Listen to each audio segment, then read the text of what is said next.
bring it down. Wapi nduru ya Winnie? Asante, asante, asante. Tunyamaze basi. Tunyamaze. No, shukisha bana. Push it down a little. Down. Shukisha. Asante, asante. Wow. Bwana Yesu asifiwe. Hapa Kisii. Mambo si rahisi hapa.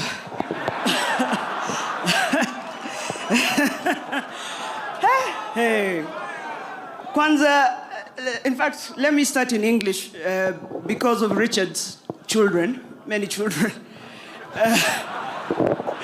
Richard, I now know why you're the senator here. Your strategy is to have children all over so they all become your votes in this country. First of all, ningependa kusema pole, my deepest condolences on behalf of my family and my mother, Dr. Aida Betty Odinga, to the family of Mama Teresa. Losing a mother is not something easy. In fact,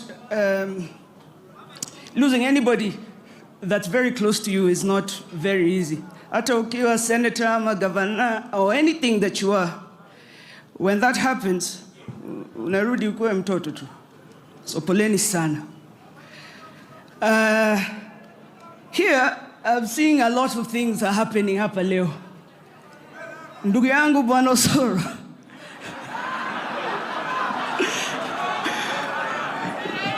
Vile nimeona hapa, itabidi kama sisi kama wageni tukiondoka, utakuja na sisi kwa sababu hapa hiyo mambo yenyu sioni kama itaboa. Sidhani. I don't see it happening so well. Niko na space kwa chopa usijani. Uko sawa. The problem that I'm seeing here ni kwamba viongozi hapa Kenya sana sana wale wako serikali hawajui kuongea na watu. Kama wewe ni viongozi lazima uongee na watu na heshima. Si kila saa unakuja mbele yetu unasema nitakutisha, wewe nitakumaliza, wewe utaniona, nyinyi mtajua. Hapana bana. We're also human beings. Which is why a funeral like this is a very important thing. Kwa sababu tukumbusha kwamba sisi wote ni binadamu. Na ground ndio itasema. You have to pick where you are standing and you have to come out strong. Kuna watu wengine jana niliona kwamba bei ya mafuta imepanda. Juzi nilisikia deni ya Kenya imepita zaidi ya trilioni 10. Najua hiyo namba ni kubwa sana hata wengine hawaeleki. But you know what that means? Ni kama uko na jirani na huyu jirani yako na deni yako. Kidogo kidogo ameenda kwa jirani mwingine anakopa. Anaenda kwa M-Shwari anakopa. Anaenda supermarket anakopa. Anafunga simu yake ya Safaricom, anafungua hiyo ya Airtel anakopa.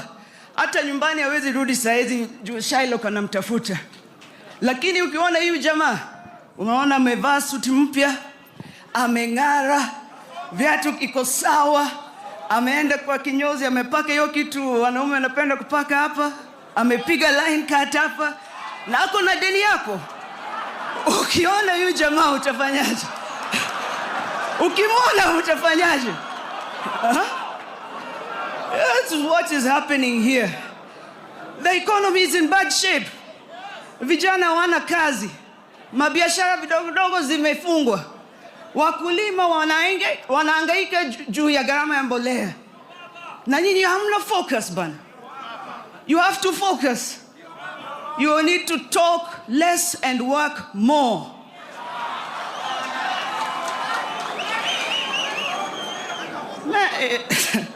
Asante sana. So to conclude, it's why viongozi vya uchumi need to focus on the things that matter in this economy. To finish, the National Treasury is not a political office. The National Treasury of the Republic of Kenya is not a personal office. The national treasury of the economy of the largest economy in East and Central Africa is not a platform for you to abuse us and talk to us however you want. That is where we carry our economy. Kazi ya hiyo ofisi, unajua kazi ya hiyo ofisi? Ni kulinda, how would you say it? Ni kulinda thamani ya pesa ya wananchi. Who said Wajaluo wajui Swahili? Umesikia? That is the work of that office. And therefore, as public servants, I think we need to take a little step in how we treat each other, how we talk to people. We need to pay more attention to the people on the ground. We need to listen to them. And with that, I'm leaving now. Sorry if you want a ride still. But asanteni sana. Mungu awabariki na Mungu aweke roho ya mama yetu mpendwa mahali pema peponi. Asanteni sana.